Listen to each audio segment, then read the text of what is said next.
Now, let's be honest. Every one of us thinks we've got a great sense of humor, and we can't be topped when it comes time to tell a joke. That idea has been put to the test by a movie maker, and Leonard Maltin is here to tell us all about it. Leonard? Oh, Rob, we've all seen funny movies, but there's a new movie called Funny that just may take the cake. It has no story, no characters, no special effects. What it has is 83 people telling their favorite joke. Now that's funny. This duck goes into a pharmacy, and he says, "Do you have any chapstick?" And the pharmacist said, "Sure. Will this be cash?" And the duck says, "No, just put it on my bill." Jokes. All kinds of jokes. Short, long, dirty, clean, simple, expressive. Captured, collected, and choreographed by a man who normally makes his living creating special effects for movies. His name, Bran Ferren. I was just finishing the effects for a film called Little Shop of Horrors, and just prior to starting the next rash of films. And this was something I could shoot on weekends and in my spare time, and it's a subject dear to my heart. You can't see this, can you? What? It's a new hearing aid. It's the most incredible thing. It's Japanese, about that big. It costs about $150. It's just changed my life. No kidding. What kind is it?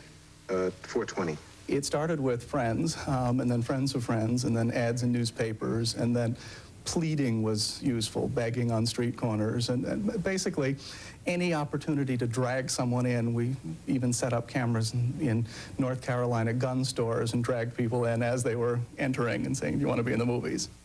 There's a widow walking around the hotel lobby.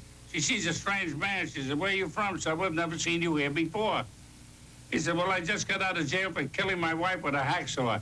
She said, "Oh, you're single." Yes, there are some famous faces here, but that's not really what the movie is about. It was interesting because often the celebrities and professional comedians were the least funny and the hardest to get to be natural. This is a film which you immediately can tell the difference between someone putting on a performance and someone being themselves.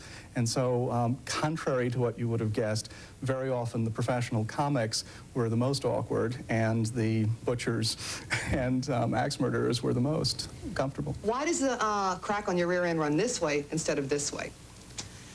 If it ran this way, when you slid down a banister, it'd go... It's also clear that Ferren finds people just being themselves to be naturally funny. And that's part of the film's charm. No, I don't want to say the one word in it. So anyway, There was a man who was driving down a suburban street when all of a sudden a cat...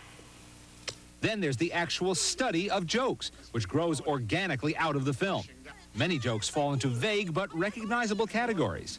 There were these three couples. They went in front of a Catholic priest to join his congregation. This fellow dies, goes to hell.